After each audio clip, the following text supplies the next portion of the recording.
अस्सलाम वालेकुम नाजरीन, कैसे हैं आप सब लोग। उम्मीद है कि आप सब खैरियत से होंगे। मैं हूं आपका मेज़बान परवेज़ इकबाल। आज 8 अप्रैल और बुध का रोज़ है। जैसा कि आप जानते हैं कि मैं आपको मसलसल लगा रखता हूं यूरोप भर में कोरोना वायरस के बाद तेज़ी से बदलती हुई सूरत हाल से। तो आज के इस वीडियो में हम बात करेंगे कि कोरोना वायरस के मसले पर यूरोपीय यूनियन के ममालिक में शदीद इख्तलाफात देखने में आ रहे हैं। दूसरी तरफ यूरोपीय रिसर्च कौंसिल के जो सदर हैं उन्होंने अपने ओहदे से इस्तीफा दे दिया है।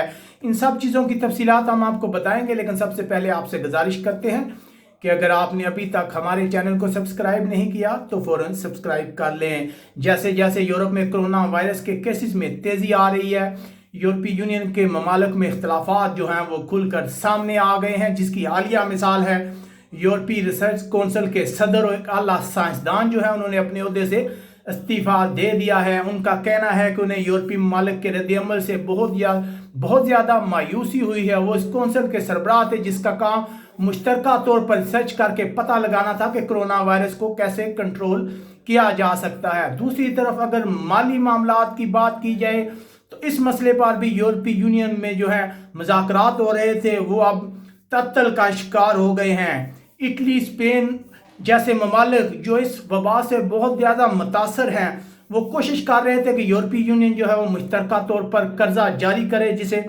यूरो बांड या आम जुबान में कोरोना बांड भी कहा जाता है। इस मसले पर जो जर्मनी और हॉलैंड और दूसरे ममालिक जो हैं वो इसकी मुखाफत कर रहे थे, जबकि स्पेन, इटली और फ्रांस के ममालिक जो हैं वो दूसरी साइड पे थे। जिसके बाद पता चलता है कि ये इख्तलाफात जो हैं अब खुलकर सामने आ गए हैं। तकरीबन 16 घंटों तक जो है वज़ीर ख़ारजा के दरमियान मुज़ाकरात हुए, जिसके बाद ये मुज़ाकरात तत्तल का शिकार हो गए थे। ये मुज़ाकरात आज फिर दोबारा होंगे। दूसरी तरफ जो जर्मनी और फ्रांस है, उनके वज़ीर ख़ारजा ने सब यूरोपीय ममालिक से अपील की है कि इस मुश्किल वक्त में जो है वो मिलजुल कर काम करे।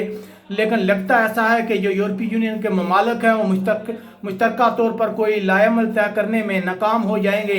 हम उम्मीद करते हैं कि स्पेन और इटली इस वक्त जिस माली बहरान का शिकार है, उन्हें यूरोपीय यूनियन की जानब से पैसों की बहुत ज़रूरत है। तो इसलिए हम यूरोपीय यूनियन के बाकी ममालिक से अपील करेंगे कि वो मुश्तरका तौर पर इन ममालिक की मदद करें ताकि वो इस बहरानी कैफियत से निकल सकें। इसके अलावा आप भी हमें कमेंट्स करके बता सकते हैं क्या मौजूदा हालात में यूरोपीय यूनियन के ममालिक जो हैं वो स्पेन और इटली को पैसे देंगे या नहीं। आप सब कुछ हमें बता सकते हैं कमेंट करके।